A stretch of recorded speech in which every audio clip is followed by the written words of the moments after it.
Y'all can go read Judges 14 for yourselves. I'm just going to give y'all the understanding. So it starts off with 14:3. Samson's parents objected to his marrying the Philistine woman for at least two reasons. It was against God's law, a stark example of what happened when the Israelites married pagans can be found in Judges 3:5-7. The Philistines were Israel's greatest enemies. Marriage to a hated Philistine would be a disgrace to Samson's family. But Samson's father gave in to Samson's demand and allowed the marriage, even though he had the right to refuse his son. The Spirit of the Lord came powerfully upon him refers to the way the Spirit of the Lord granted Samson unusual physical strength. This increase in physical strength seems to be the only way Samson was affected by this. Alright, so we're gonna stop right there, okay? So when God is talking about kingdom marriages and it's so important to enjoy your singleness is because you don't want to be married to somebody that is not of God. You don't want to be married to somebody just because they go to church or they're good looking or they good in this quality, but if they're not good for you, you should wait on God. You should wait and do what he's asking you to do. Learn you, go through the process and allow God to bring forth who he has for you. Don't marry against God's will because counterfeits are looking good or you're tired of being single. Me personally, I can't take advice from someone who dates people off and on, talk about God, but yet, like, when did you have time to heal? When did you have time to be single? When did you have time to work on you? There are certain people you just shouldn't take advice from who are married, but yet y'all not really doing anything purposeful. Just because you married, it doesn't mean that y'all have a good marriage just because it looks good on the outside if God isn't the foundation of it. Certain people, just because some people just stay in things a little bit longer because they don't want to be alone and they don't want to have to depend on themselves because the other person probably has everything and they have built everything with this one person. So people allow things. We don't know what people go through in relationships, but if you want the relationship that God has for you that is fit for you, you would wait on God. When he say do not marry, I don't care if I'm putting you in. That's why I say God definitely put me in a foreign land because I don't want nobody here. God would have to send me somewhere else or send the person here. Like, I don't want nobody here because of I know who God is calling me to be, and that you see who God is calling you to be, you will wait on God. And I love the time that I have from you because you never know when you're going to get this time back. And when you always with somebody, when do you have time to breathe? So allow God to be your father and lead you and guide you and heal you, restore you, put you together, show you what's in your hands so you can start making moves. Don't allow somebody to just wait on somebody to come in your life for your life to start happening. No, I'm somebody before you even come into my life. God comes first and they need to know that. Like when you come into and step into my life, you need to understand you are second because God is first. And that is how it's supposed to be. That man is second to all things. That woman is second. I'm running to God about everything. If I don't understand something, like when things start happening, when you run to God, like that's how you know you have the right person. When you always run into God, but if you run into other people and trying to figure out things, and it's coming with confusion because in certain things and certain people that God have for you, certain relationships may not be at the right time, and you can meet the right person at the wrong time. I do believe in that. And I do believe God will bring it back in a way that he will have y'all meet, but then now it's time to work on you. Now it's time for you to get you together. I believe that. Why? Because of Hosea. Sometimes God will have you in it, but baby, that was a strong man.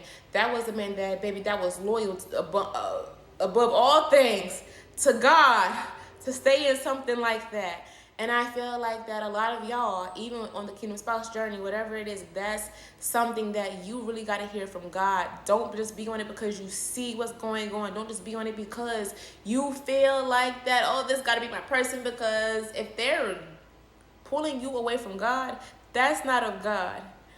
That is not of God at all. If they're bringing confusion, talk to you any type of way. There's a different type of brokenness, but then there's a different type that is just manipulating, deceiving, the Jezebel spirit, the counterfeits. And you have to be mindful of that because God can see somebody who is broken. And I mean broken.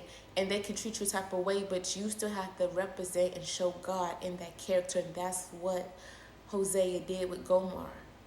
he still showed up. He still loved. And watch how God turned that situation around. Do not marry out of God's will for your life. When God is making you great, he's going to give you somebody that can handle every area of your life, that can handle you. So don't marry. If God's saying, I'm sending you somewhere, don't even look, stay single, please stay single. And then it's like some people in relationships, because when people come to them, y'all don't go to y'all spouse. So for the understanding for verse 18 says this: if you hadn't plowed with my heifer, means if you had not manipulated my wife. If they hadn't threatened his wife, they wouldn't have learned the answer to his riddle. So he asked him to solve a riddle. But yet, so many people are deceiving and manipulating that they will go to what you want or what you have, tell them all types of lies for you to leave that person, for you to separate from that person. Whether it's not just relationships, it's with business, it's with God connecting you people, because you're letting anxiety and fear come in. Now you just separate yourself from what God planted you and put you in. This is why you should endure what you're in and not always run from it. That's why I love the fact that I can identify. I'm a runner, but I'm going to sit in this. I'm going to learn and bump the people. I need to learn what I need to learn for me. I want to grow. All right, cool. God, let me sit in this. Let me dwell in this. Let me learn what I need to learn. Let me see where I'm the problem at. Allow yourself to see where you're the problem at. What areas in your life that's triggering that you need to work on. How can you be better? You can't be better at loving people if you're always running from something. You can't learn to do anything if you're always running. So it's time to sit still. It's time to really truly listen from God. Spend time with God. Not just listen to videos and other people, but listen to who really has the voice of God. So many people are plotting and scheming and threatening what's around you, and when they know you don't have,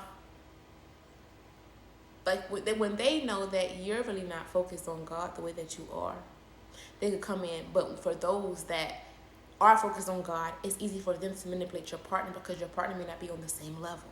So if God got somebody for you, please wait. You may be waiting on them to get it together and get into alignment. While they're getting together in alignment, God is working on the both of you, because both of y'all got to go through your Job season. Both of y'all have to really stand back to back when it comes down to fighting the enemy and not each other. When God says wait, wait. And when somebody comes against you, be strong enough to go tell your partner, hey, they did this. Because so many people will hear something, and then she done gave the people the code and the riddle. She done got it out of him, found out what his weakness is, and it's just like, no, we're not doing that. Like, I'm so scared of the people, but you're not scared of losing the person that you're with. God gave Samson a special gift, and Samson impulsively used it for selfish purposes. God distributes abilities and skills throughout the church today. The Apostle Paul states that these gifts are to be used to do his work and build up the church, the body of Christ. To use these abilities for selfish purposes is to rob the church and fellow believers of strength. As you use the gifts God has given you, be sure you are helping others, not just yourself. So when it comes down to relationships, y'all are there to build each other up. When it comes down to friendships and you being impactful into the world and in churches and places, it's there for you to learn and to grow and to bring value in the places that you're at.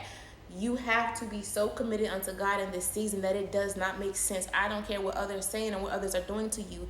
You have to stay put. God, you got me here. There's something that I need to learn. There's something that they may need. So we have to add value wherever we at. There are gifts and talents and abilities inside of all of us. And if we work together and not get intimidated by other people's gifts and what they have going on, no, I can learn from you. But the most important thing, if you get intimidated by somebody else, be willing to say that, hey, I like you, but I'm a little bit jealous. And show them how to hear from God. Show them like what God taught you. Build your brothers and your sisters up. Not only in marriages, but the community that God is about to put us in.